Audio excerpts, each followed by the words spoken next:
ఇప్పుడున్న గవర్నమెంట్ మాకు అంతగా అనిపించలేదు. కొత్త గవర్నమెంట్ వస్తే బాగుంటుందని మేము అనుకుంటున్నాం. ప్రతిదీ ప్రాబ్లమ్స్ ఉన్నాయి స్టేట్లో, అవన్నీ క్లియర్ అవ్వాలంటే కొత్త గవర్నమెంట్ వస్తే చేంజ్ అవుతుందని మేము నమ్ముతున్నాం. ఎట్లుంది బ్రదర్ ఈ 5 years జగన్మోహన్ రెడ్డి గారి రూలింగ్ అంతా ఎట్లుంది? రూలింగ్తో అయితే మాకు అంత బెస్ట్ అయితే ఏం అనిపించలేదు.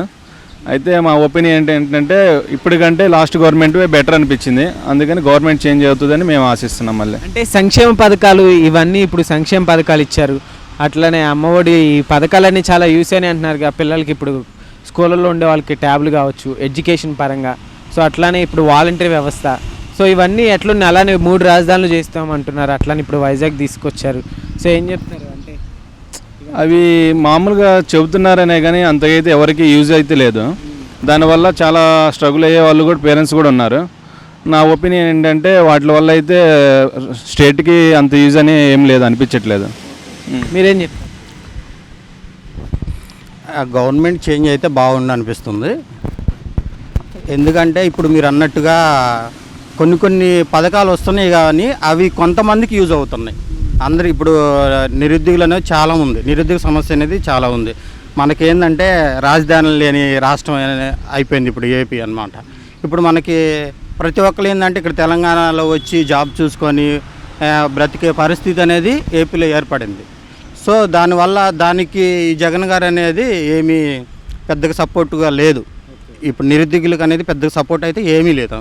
సో దానివల్ల మొత్తం ఇక్కడ వలసలాగా వచ్చి ఇక్కడ బ్రతకాల్సిన పరిస్థితి ఏర్పడింది. అంటే చిన్నగా అమ్మఒడి ఇస్తాము, చిన్న పథకాలు ఇస్తున్నారు, అవి కొంతమందికి బెటర్ కాదన్నట్ల. వాళ్ళు ఇచ్చేవి కొంతమందికి యూజ్ అవుతున్నాయి కానీ అందరిని దృష్టిలో పెట్టుకొని చేయాలి కదా. సో దానివల్ల గవర్నమెంట్ చేంజ్ అయితే బాగుండు అనిపిస్తుంది. సంక్షేమ పథకాలు మళ్ళీ జగన్మోహన్ రెడ్డి గారిని సీఎం చేస్తారనుకుంటున్నారా? లేదండి, ఎందుకంటే అవి కొంతమందికి యూజ్ అయ్యాయి. ఇప్పుడు ఒక 25% లేదా ఒక 30-40% వరకు వాళ్ళకి యూజ్ అయినాయి. వాళ్ళ వరకు చేస్తే తను రాలేడు కదా. మిగతా 60% కూడా అందరినీ దృష్టిలో పెట్టుకొని చేయాలి కదా. ఏదనేది పరిపాలన అనేది అందరిని దృష్టిలో పెట్టుకొని చేయాలి కదా. సో దానివల్ల రావడానికి ఛాన్స్ లేదు. ఎట్లుంది బ్రదర్ మార్చల్ అంటే మీ సైడ్ దగ్గర ఇప్పుడు ప్రజెంట్ ఎమ్మెల్యే ప్రజెంట్ అయితే పిన్నెల్లి రామకృష్ణారెడ్డి. మరి ఈసారి గెలిపిస్తారా? అదే చెప్పలేం బ్రో. ఓకే బ్రదర్, అయితే మరి ఈసారి ఎవరు రావాలనుకుంటున్నారు? 3 అయితే పోటీ చేస్తున్నారు, షర్మిల గారు, జగన్మోహన్ రెడ్డి గారు, అట్లానే చంద్రబాబు నాయుడు గారు. చంద్రబాబు నాయుడు గారు రావాలి. ఎందుకని చంద్రబాబు నాయుడు గారు? అంటే తను చేసినటువంటి కొంత అనేది నిరుద్యోగ సమస్యని కొంత తీసేసాటండి. ఇప్పుడు ఉమ్మడిగా ఉన్నప్పుడు ఏపీ ఉమ్మడిగా ఉన్నప్పుడు ఇక్కడ చాలామంది జాబ్స్ ఐటీ అనేది ఎక్కువ ఆయనే తీసుకొచ్చాడు. సో దానివల్ల ఆయన ఎక్కువ యువతకి చాలా జాబ్స్ ఇచ్చాయన్నమాట. సో దాన్ని దృష్టిలో పెట్టుకొని ఎక్కువ శాతం సిబిఎన్కే చేస్తున్నారు. మరి పవన్ కళ్యాణ్ గారితో పొత్తుతోటి వస్తున్నారు కదా, ఓకే. అంటే సింగిల్గా వస్తే రాలేరంటారా? సిబిఎన్ సింగిల్గా వచ్చే ఛాన్సెస్ ఉన్నాయి, కంబైన్డ్గా వచ్చినా కానీ వచ్చే ఛాన్సెస్ ఉన్నాయండి. బ్రదర్ ఇప్పుడు చూసుకుంటే ఏపీలో షర్మిల గారి ఎంట్రీ ఎట్లుంది? షర్మిల ఎంట్రీ అయితే నాకు తెలిసి కొంచెం పర్లేదు, కానీ ఫ్యూచర్ ఎలా ఉంటుందో తెలియదు. ఇప్పుడున్న సిచ్యువేషన్కి అయితే మాకు సిబిఎన్ రావడం బెటర్. ఇంకా ఇప్పుడున్న ఎవరు వచ్చినా కానీ మాకైతే అంతగా నమ్మకం పోయింది. సిబిఎన్ వస్తే ఫ్యూచర్ అనేది మాకు ఉంటుందని ఛాన్సెస్ ఉన్నాయి. షర్మిల గారు గవర్నమెంట్ ఫామ్ చేస్తారనుకుంటున్నారు? అది ఇప్పుడు అంటే కష్టం అవుతుందండి. ఫ్యూచర్లో మనం చెప్పలేము కానీ ఇప్పుడైతే కష్టం అవుతుంది. ఎందుకంటే ఎన్నికలు ఒక 2 months దగ్గరకు వచ్చేసినాయి కదా.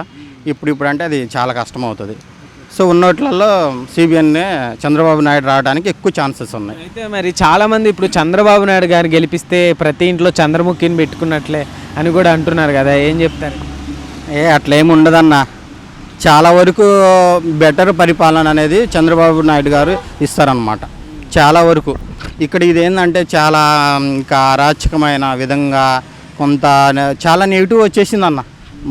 సింపుల్గా ఒక మాటలో చెప్పాలంటే ఈ పరిపాలనలో చాలా నెగిటివ్ వచ్చేసింది. ఈసారి మరి మళ్ళీ గట్టిగా అదే ప్రభుత్వం రాబోతుంది, వైనాట్ 175 అని బల్లగుద్దు చెప్తున్నారు అని చెప్పుకుంటే సరిపోదు కదన్న.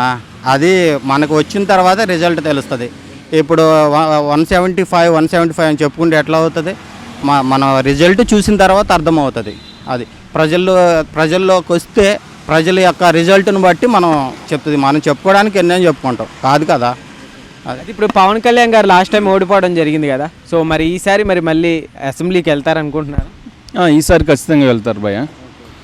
లాస్ట్ టైం కూడా గెలిచేవాళ్ళు, కొన్ని సిచ్యువేషన్ల వల్ల అతను ఓడిపోయాడు. ఈసారి అయితే పక్కా అసెంబ్లీకి వెళ్తాడు. అంతే, పక్కా వస్తాడు ఈసారి. ఈసారి మరి సెంట్రల్ ఎవరు రావాలనుకుంటున్నారు, కాంగ్రెస్ బీజేపీనా? సెంట్రల్ అయితే మనం ఏదనుకున్నా బీజేపీ వస్తుంది. అది మనం ఏం చెప్పలేము. అంటే బీజేపీ కేవలం హిందువులకి సపోర్ట్ చేస్తుంది అంటున్నారు కదా, అట్లనే ఏముండదులే కానీ అందరినీ చూస్తుంటారులే కానీ వచ్చే ఛాన్సెస్ అయితే బీజేపీ వచ్చేయడానికి ఛాన్సెస్ ఉన్నాయి. Okay brother, thank you.